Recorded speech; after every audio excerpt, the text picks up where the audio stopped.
네, 날씨가 그래도 몇 도 시원해졌죠. 네, 오늘 원양교회 선교 간다고 해가지고 어제 날씨면 엄청 힘들겠다 이런 생각하면서 걱정했는데 그래도 약간 3, 4도 기온이 내려가서 다행이라는 생각이 듭니다. 때를 따라 이렇게 돕는 그런 평안과 은혜가 우리 함께하는 모든 성도님들에게 가득했으면 좋겠습니다. 하반기에 들어와서 이제 우리가 에스라 굉장히 이제 오래전 이야기인데요. 에스라 말씀 함께 보고 있는데 오늘은 에스라 강의 이제 5번째 시간으로 5장 말씀을 함께 읽었습니다. 이 읽은 말씀을 가지고 다시 시작하다, 우리를 다시 시작하게 하시는 그 하나님에 대해서 함께 나누려고 생각해 보려고 합니다. 에스라서는 바벨론 포로기라는 그런 시대에 이스라엘 민족이 그 바벨론이라는 나라에 무너진 후에 포로로 잡혀갔던 분들이 이스라엘로 다시 돌아와서 자신들이 이제 소중하게 생각했던 그런 무너져 있는 성전을 다시 건축하는 이야기를 하고 있습니다. 바벨론에서 꽤 오랜 시간 동안 삶의 터전을 잡고 그래도 안정적으로 살아가고 있었던 이스라엘 민족이 그렇게 살아가는 것보다 자신들의 신앙과 그 민족의 신앙을 지켜가는 일을 가장 가치 있게 생각했기 때문에 이들이 이제 다시 돌아와서 성전 건축을 진행하게 되는데요. 근데 지난주에 우리가 함께 나눈 것처럼 이 성전을 건축한다는 것이 쉽지 않은 일이었습니다. 이 건축의 노동으로 참여하는 인력도 부족하고 그 당시에는 이제 누군가 이렇게 대신 해주는 것이 아니라 스스로 다 그 인력에 투입돼 가지고 노동을 해야 해서요. 제가 이제 에스라 말씀을 이제 나누기 위해서 제2 성전기라는 책을 보고 있는데 그 앞 표지를 보면 이스라엘 민족이 굉장히 힘겹게 성전을 건축하는 그림이 나오는데요. 그 그림을 볼 때마다 그런 생각합니다. 이분들은 어떤 마음으로 성전을 건축했을까? 굉장히 이제 버거워 보이는 그런 모습을 보면서 야, 인력이 부족했구나 이런 마음이 들고, 건축에 들어가는 그런 비용 때문에 재정적 어려움이 있는 것을 물론이었고요. 가장 큰 어려움은 우리 지난주에도 함께 나눈 것처럼 이 성전을 건축하는 것을 직접 방해하고 괴롭히는 세력이 있었기 때문입니다. 이들은 바벨론 포로로 끌려가지 않고 그 땅에 그냥 남겨져 있던 사람들, 다 포로로 끌려간 게 아니었거든요. 그 땅에 남겨져 있던 사람들과 그리고 이스라엘 민족이 과거 이제 아시리아와 바벨론에 의해 무너지는 전쟁의 시기에 예루살렘 그 근처 지역과 그리고 그 위에 지역이 되는 사마리아 지역에 바벨론의 정책에 따라 외부에서 강제로 이주하게 된 사람들이었습니다. 이들은 사실상 주인 없는 땅에서 오랜 시간 동안 터를 잡고 살아오면서 나름의 세력을 키워왔던 사람들인데요. 만약에 예루살렘 성전에, 예루살렘 그 성에 성전과 성벽이 다시 세워지고 민족 공동체가 다시 회복되어진다면 이들이 그 지역에서 지금까지 나름 얻고 누리고 있었던 이익과 이권이 되는 것들, 그러니까 그 지역 사람들이 내고 있는 세금이나 그 땅에서 얻게 되는 곡식과 열매, 먹을 양식들에 대한 손해를 볼 수 있었기 때문입니다. 그래서 이 성전 건축에 직접 참여하고 관여를 해가지고 방해를 하는 시도도 했고, 그리고 이 방법이 잘 안 되니까 친분이 있었던 페르시아의 관리들의 힘의 도움을 받아서 말씀을 보면 매수를 했다라고 이야기하는데요. 그 관리들을 매수해가지고 뇌물을 주어서 그렇게 방해를 하고요. 그 권력의 도움을 받아서 끈질기게 방해하는 일을 하게 됩니다. 그 방해 공작으로 실제로 이 성전 건축이 이제 멈추게 되는데요. 그 시간이 약 20년 정도, 정확하게 이야기하면 16년 동안 성전 건축이 멈춰진 것으로 많은 분들은 이야기하고 있습니다. 그러니까 여러분 16년이라고 하면 굉장히 이제 상당한 긴 시간들이 여러분 되는 것이죠. 지금 시대에도 만약에 어떤 그런 재개발이나 건물이 10년 넘게 멈춰지거나 그리고 기업이나 정부에서 진행하는 프로젝트, 어떤 계획이 그냥 지연된다고 하면 굉장히 큰 어려움을 가지고 있는 것이고 그것을 다시 시작한다고 할 때 굉장히 쉽지 않은데요. 그 고대 시대에 어떤 외부의 방해를 받아가지고 그렇게 오랫동안 멈추어 있다는 것은 이스라엘 민족에게 당연히 큰 타격으로 다가왔을 것입니다. 이분들은 진짜 큰 위험을 감수하면서 자신들과 자신들의 선조들이 과거에 살았던 고향으로 돌아왔고, 그리고 나름의 소망과 기대함을 가지고 정말 소중한 성전을 건축한다고 하지만 그런 지속적인 방해와 지속적인 공작과 계속되는 물리적 괴로움을 이겨내기가 참 힘들었을 것입니다.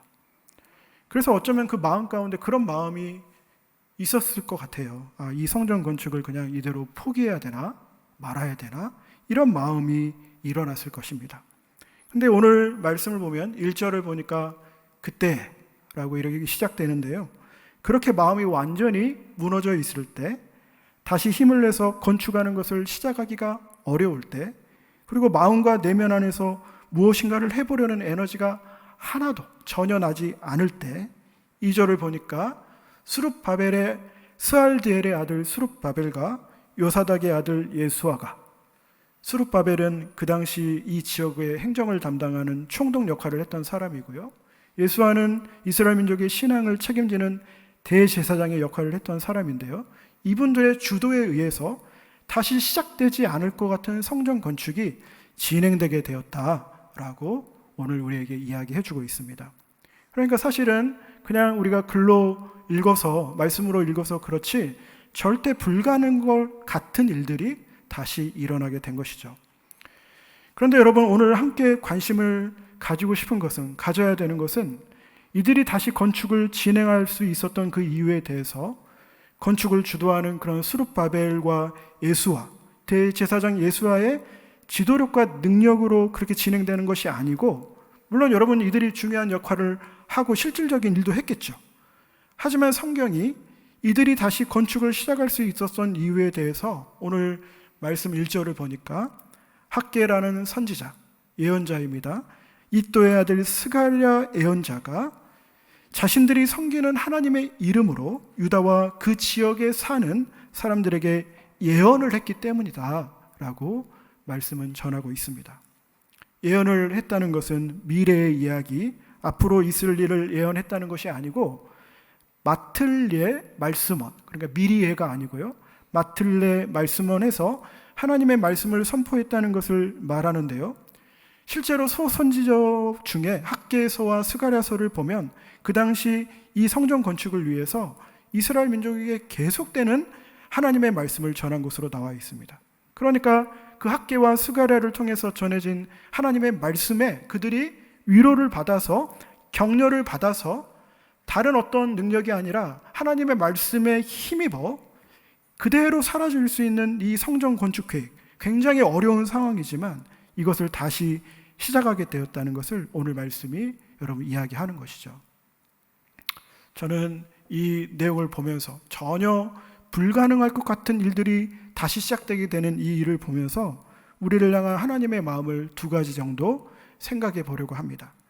가장 먼저 말씀은 무엇보다도 학개와 스가랴를 통해 선포된 말씀의 능력이 어떤 능력을 가지고 있는지 우리에게 오늘 말씀은 강조합니다. 여러분, 4절 마지막 절이 되는 성전 건축이 중단된 때와 다시 시작하게 된 5장 1절 사이에는, 거기는 그냥 다음 순서로 넘어가지만 모든 것이 멈추어버린 16년간의, 그 16년간의 기록이 없는, 전혀 기록이 없는 어둠의 간격이 있습니다. 근데 여러분, 이 어떤 기록도 남아있지 않는 이 어둠의 시간, 관심도 없는 이 시간은 어쩌면 그 당시 이스라엘 민족의 신앙도 그만큼 어두움과 절망 가운데 있었다는 것을 우리에게 이야기하는 것이죠.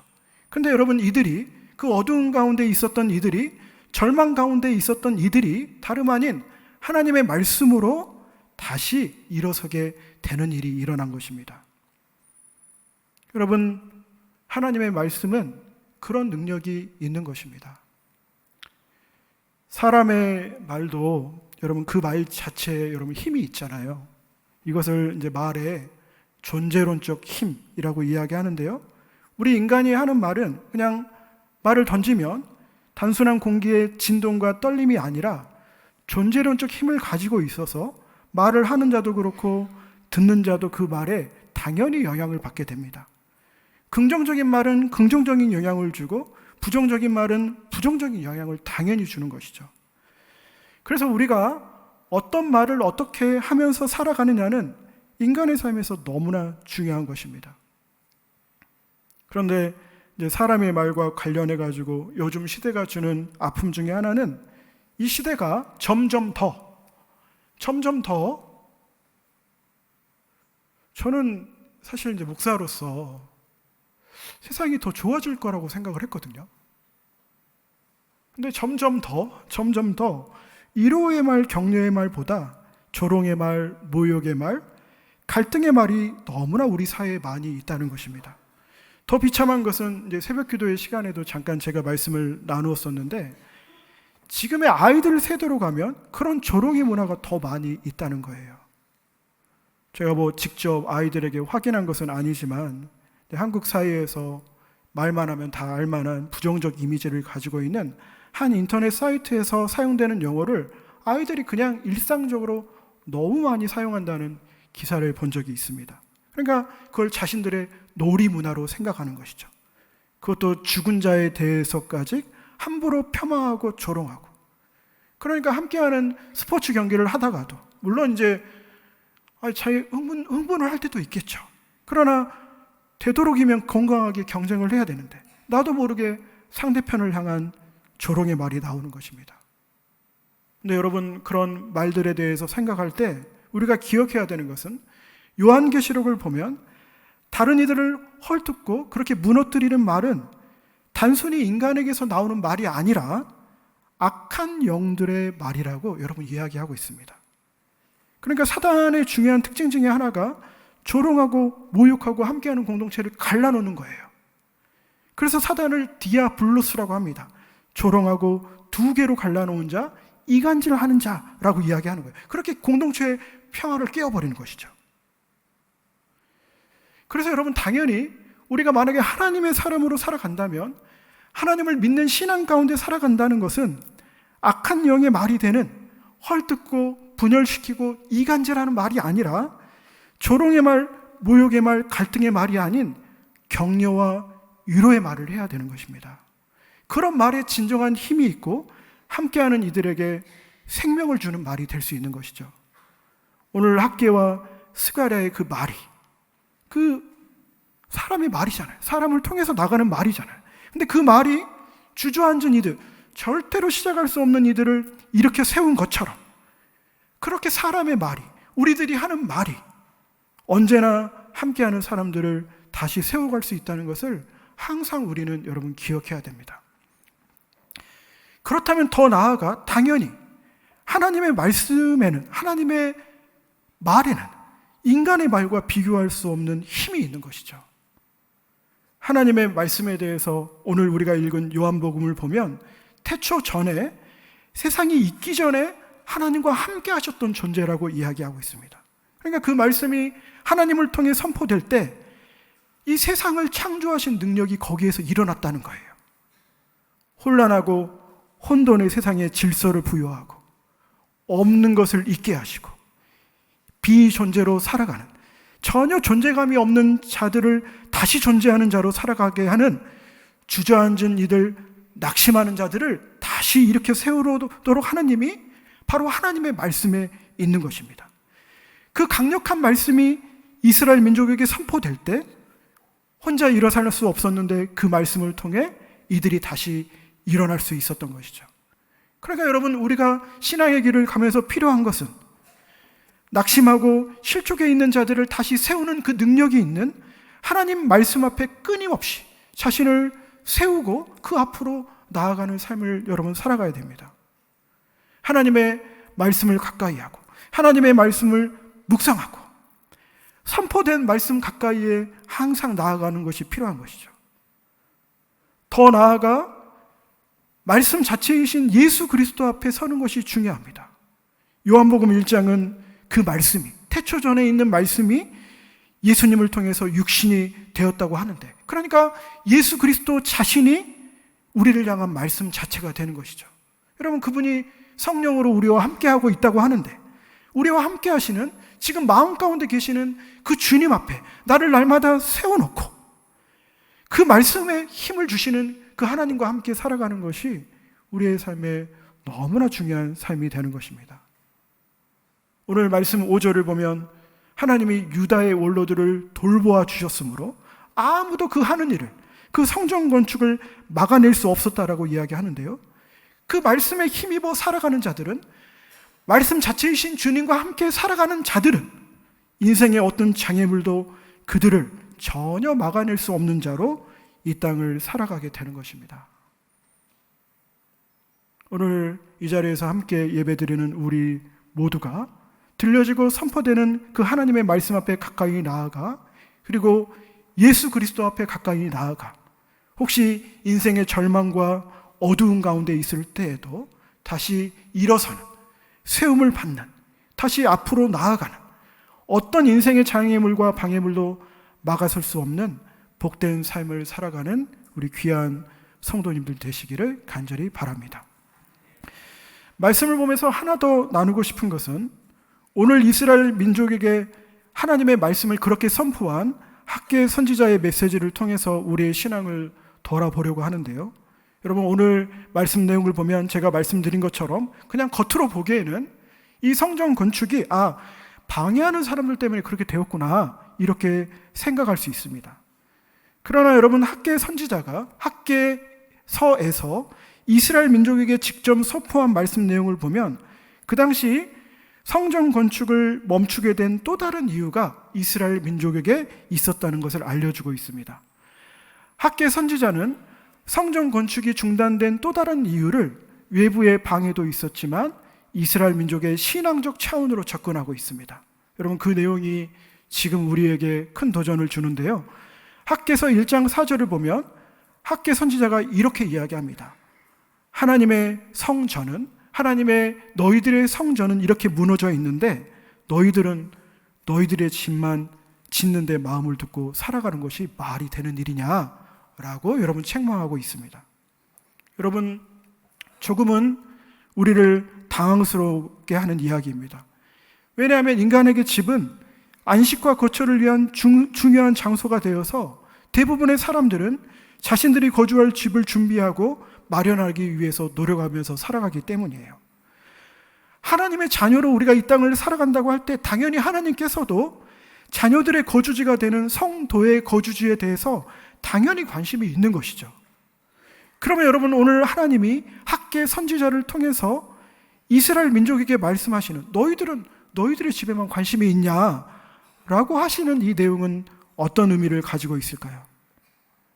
여러분, 여러 이야기를 할 수 있겠지만 중요한 의미 중에 하나는 바로 자기 자신의 삶에만 몰두하고 살아가는 삶에 대해 하나님은 책망하고 있는 것입니다. 하나님의 성전이 의미하는 신앙과 그 신앙과 전혀 상관없이 완전하게 분리되어 살아가는 삶은 그 학개 선지자는 그 삶에 대해서 책망하고 있는 것이죠. 자신의 삶에만 몰두해서 정신없이 살아가니까 나의 일상이 신앙과 전혀 연결되지 않고 신앙 성장을 위한 영적 자양분을 우리의 삶에서, 우리의 일상에서 전혀 얻을 수가 없는 것입니다. 삶이 하나님과 분리되어서 그 삶을 통해 말씀하시는 하나님을 만날 수가 없다면 그 삶은 그냥 여러분 흘러가 버리는 시간들이 되어 버리는 것이죠.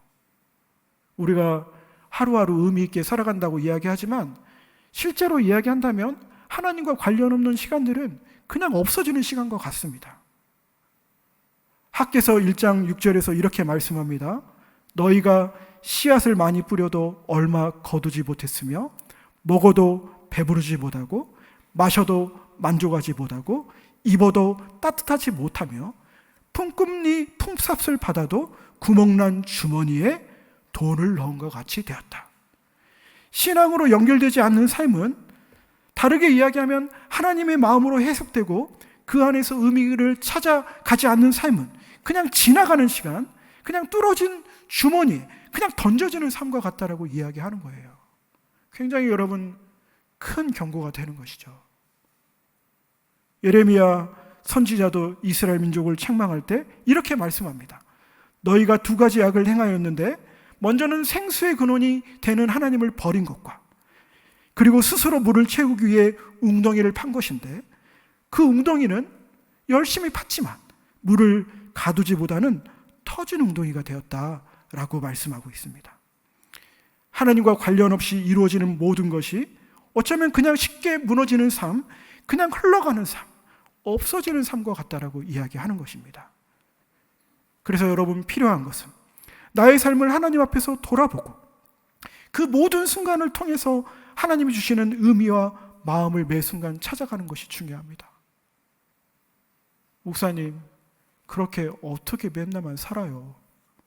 할 수 있겠지만, 나의 모든 순간을 통해서 그렇게 하기는 어렵겠지만, 매 순간마다 모든 순간들, 모든 시간들 중에 나에게 의미 있게 다가오는 시간들을 하나님 앞에서 돌아보고 성찰하는 시간이 필요한 것이죠.